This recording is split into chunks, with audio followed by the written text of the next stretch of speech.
Yo, Elliot!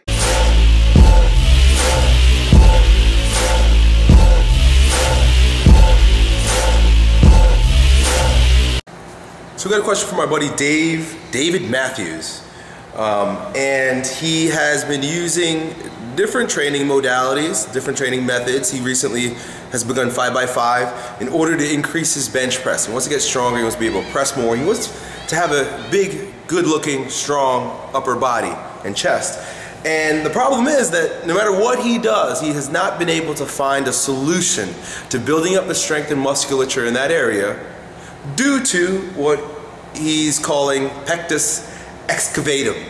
And that's a fancy term for hollowing of the chest. So if you have, or if you've seen these guys who, it looks almost like somebody, do you remember that movie, that game, Mortal Kombat? That guy would go rip out your heart. Who was that guy? Kane was his name? He had like the half metal face. This person looks like the guy from Mortal Kombat came and attacked him. And holds his heart up. Basically your heart has been, it looks like there's just a hole right here. Boom. And it could be severe. I was looking up some pictures and stuff, and some guys it's like, it looks like it almost goes like a hole all the way to the back. And some people it's just kind of a, you know, a sort of caving in of the sternum. Just a little bit of a depression here. It could also be functional or structural. Structural means that the bone has literally formed in that particular fashion. So you're pretty much stuck that way. Functional would mean that the musculature is behaving in such a way that creates that depression. If that's the case, and I haven't seen a picture of you and I haven't assessed you, if the case is such that it is muscular, we're in luck because the muscular system is still under the control of the nervous system. The nervous system is always functioning based on the responses from the central nervous system, right? And the central nervous system is the powerhouse of our energetic strength, right? How we perceive, how we think, how we process, and how it expresses itself neuromuscularly, right? These are the 4 layers of strength that I often talk about. So, the very first thing is I'm going to assume that this is energetic, it's physiological, it's neuromuscular, it's not structural, it's something that we could do something about. You can bench press until your eyes are popping out of your head, and your chest is not going to change that much, simply because the way that the origin, you know, with the most proximal part of the muscle, the way the origin is set, it's deep and it's not allowing a full range of motion that will open up the pec muscles so that you can get a nice good stretch and then contraction.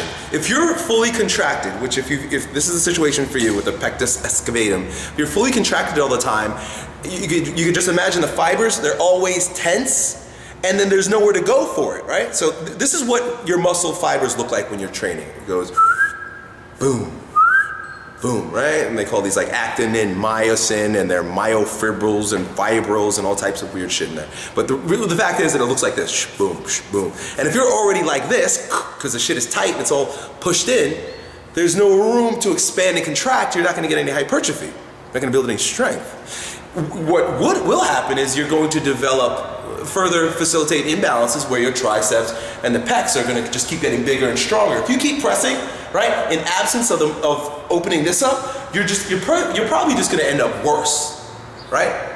If you're really tucking your elbows and you're doing close grip, maybe you could avoid that and just your triceps will get strong, but you want that chest to look plump and big and strong, right, bro?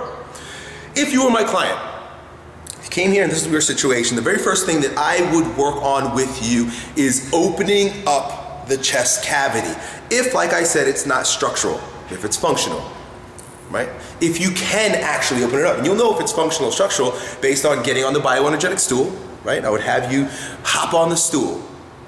If you're new to my channel, search bioenergetic stool, search breathing into your balls.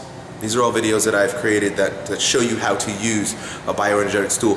The truth about deep breathing is also a very good one. I would have you on there and I'd have you opening up all the musculature associated with this band of tension in the body, right? And as far as exercise is concerned, I mean, I'd have you doing that a lot. As far as exercise is concerned, I would have you work also on a lot of pullovers. Look at what happens with the pullover. It opens up the rib cage. It's a great exercise that we just don't use that much anymore.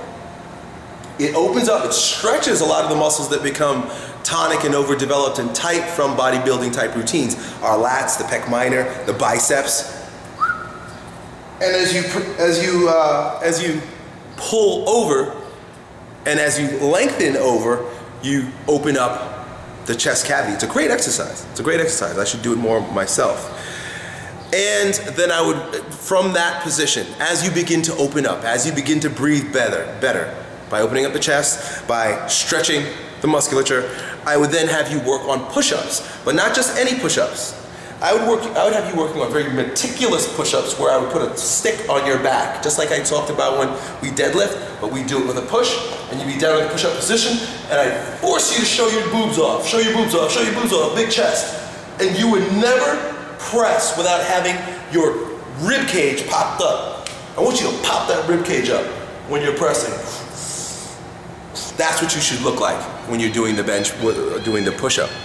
I would work from the foundation up, opening up the musculature, bringing range of motion, and then working from the ground up with a closed chain exercise like the push-up, and see what happens from there. So good luck if you have the patience, the understanding, the willingness, the dedication, the commitment. Do what I just said, and I'd love to hear how your results turn out. Good luck. Yo, Elliot,